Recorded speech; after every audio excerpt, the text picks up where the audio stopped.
Hi there, welcome to today's show. We are here once again with Chef Rachel. Thank you so much for joining us on today's show.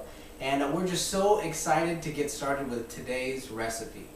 Rachel, what are we cooking today? Today we're making a South American dish called mashed sweet potatoes with lime. Ooh, and it's that a sounds fabulous, sweet, satisfying side dish. Ooh, wonderful, wonderful. Well, let's go ahead and get started.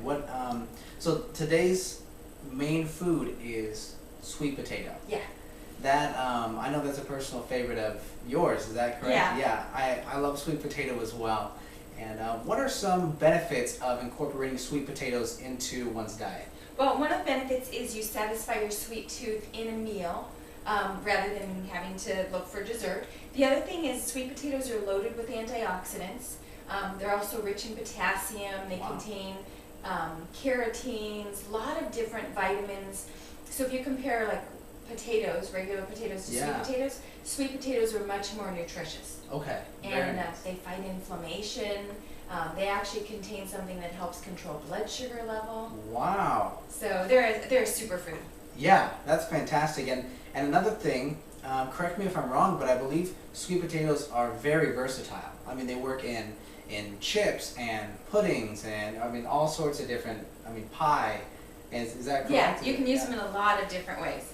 Perfect. Well, I've heard that there's a difference between sweet potatoes and yams, or there's different kinds of sweet potatoes. Would you mind explaining the difference between any of those? Yeah. Okay, so in the markets, what they call red, garnet, and jewel yams, botanically speaking, those are sweet potatoes. Okay. So normally these cream-colored ones that are kind of yellow inside, these are labeled sweet potatoes, and these red garnets are labeled yams, but they're all yams. It's a name change that happened years ago and kind of stuck.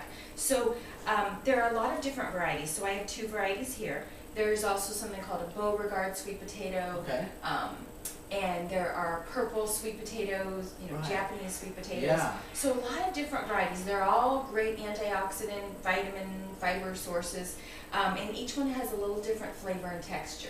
Really? Okay. But if you're shopping in a American market, what they call yams, those are sweet potatoes, so they're all botanically in that same family. Awesome. That's great to know. So, okay, today we're making a Southwestern? South American. South American. Okay, very nice. Yeah, and it was shared with me, and then I just adopted the recipe. I liked it so much. Great. And it's super simple. So you start with 3 pounds of either red garnet or jewel yams, or what they call the cream-colored sweet potatoes. And you wash them off, bake them in their jacket. You don't have to have parchment paper lining the tray, but pick a tray that's got it's a rimmed baking sheet or casserole dish so that it doesn't drip to the sides. You bake it at 400 degrees for about an hour, and you want the sweet potatoes to be squishy soft. Okay. That's the sign that you're done. Don't just say, oh, it's an hour. You want them squishy soft. And if you can, halfway through baking, at the 30-minute mark, flip them over so both sides caramelize. Okay, perfect. What I forgot to mention is when you're selecting sweet potatoes, make sure that you pick sweet potatoes or yams that are firm, smooth, and unblemished. Okay. And you want ones that are not too big around, so you want to be able to wrap your fingers around them. Okay. If they're larger around than that, they're likely to be tough and mealy, so they might be stringy, not as sweet. Okay. And they're going to take longer to bake. So I always look for ones that I can wrap my fingers around like that. And weigh them at the store, or if you have a scale at home, you can weigh them, but that makes a big difference. Okay, sounds great. And when they're squishy soft, you take them out. And I already peeled some of them so you can see, once they're cool, you just slip the skin off.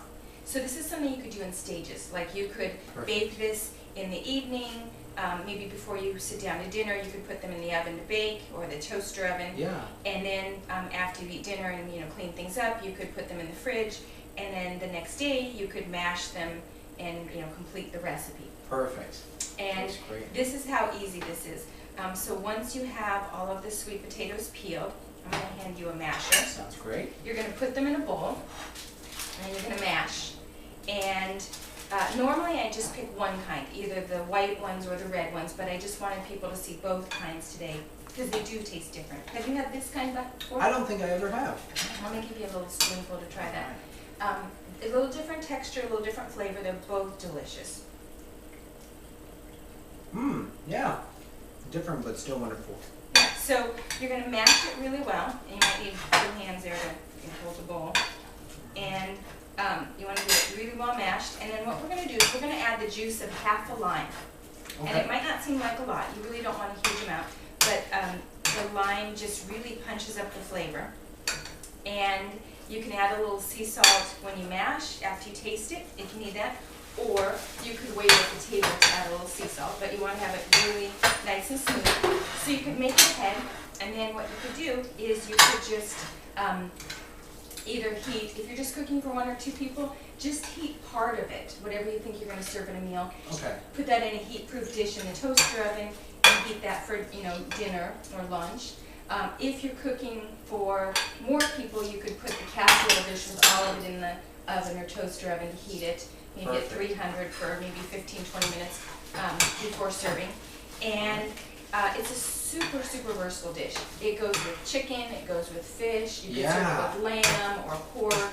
Okay. And what I like to add at the table is put out either pasture-raised butter or ghee or coconut oil. Oh, yeah. And people can add that at the table, or you could do toasted pecans. Yum. So you have some healthy fat. Yeah. And then you can also, if you like, sprinkle on some chopped toasted pecans. Yeah, and then possibly cinnamon as well. Cinnamon's really good, cinnamon or pie spice. Mm. And since we have 2 different varieties here, we kind of stir a little bit too.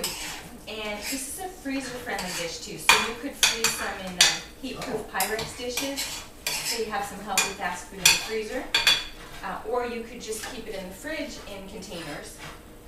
But what you want to do is cook with multiple meals in mind, but you don't want to be having this like for 5 days in the fridge. So just keep in the fridge what you think you're going to use within 2 or 3 days, and then freeze the rest. Great. Sounds wonderful. And then as far as sweet potatoes, the storage. Yes. How do you store them before you cook them? Is that something you keep in the fridge or in the pantry? What's the best way to store Great sweet question. potatoes? They should be at room temp.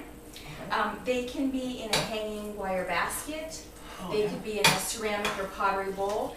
If you bring them home from the store and they're in a plastic bag, make sure you take them out of the plastic bag. They need air circulation. Okay. But you want to keep them at room temp, so it's only after they're baked that you need to keep them in the fridge. Okay. And you just keep those, and you said they last about 2 or 3 days. Once they're cooked. After they're cooked, you want to being eat them within 2 or 3 days. When you buy them like this in the store, they can keep for weeks at room temp. Right. But you want to watch them if you have a whole bunch in a bowl, because if one of them gets a little soggy and the others are touching it, it'll get soggy. Yeah. So just be checking the bowl and make sure it's not right next to the stove or steam or something would make them spoil faster. All right. Yeah. That's good. So what's the next step? So the dish is basically ready. I'm going to let you taste it. So if we were wanting a hot dish, we could heat it before serving. But sometimes in a packed lunch, I'll just take it and eat at room temp. So I might have leftover chicken or, fish and a salad, and I will just eat it at room temp in a packed lunch. But if I'm at home, I'll just put the little heat-proof dish in the toaster oven and then have a warm dish. That's great. I could eat that all day. Isn't that amazing? I really simple could. ingredients, but really, really delicious. Wow, that's great. Well, just to wrap up, just to go back over, that's you want to put them in the oven for about an hour at 400 degrees. And you want to bake them until they're squishy soft. Until they're squishy. So we've got 3 pounds of sweet potatoes. 3 pounds. Baked until they're squishy soft. You'll need the juice of half a lime. Okay. And make sure if your limes are hard that you press and roll on the counter to soften the fibers, so then when you cut it and you squeeze the juice, you get much more. You get more juice. Okay. And then have your sea salt, your cinnamon, your healthy fats at the table, whatever you want to put on top. With it. Yeah. Okay. So, great. 2 basic ingredients and 1 or 2 table toppings, and you've got a super nutritious, slow down the aging process, satisfy your sweet tooth, nourishing side dish. There is really just no loss with this recipe. It's so great, and it's something we can all do. And again, it's found in Rachel's book, The Garden of Eating. And this, along with many other delicious, nutritious recipes, can be found in this book. And that's on your website as well, yes. correct? And that's Cooking with thehealthycookingcoach.com. thehealthycookingcoach.com. You can check out recipes, pictures, read about my books and DVDs, and check out some fun blog posts. Perfect. Well, it's been a great time today, and I'm excited to eat the rest of this as soon as we turn off the camera. But thank you so much, Chef Rachel, for joining us, and we look forward to next time. Thanks, Austin.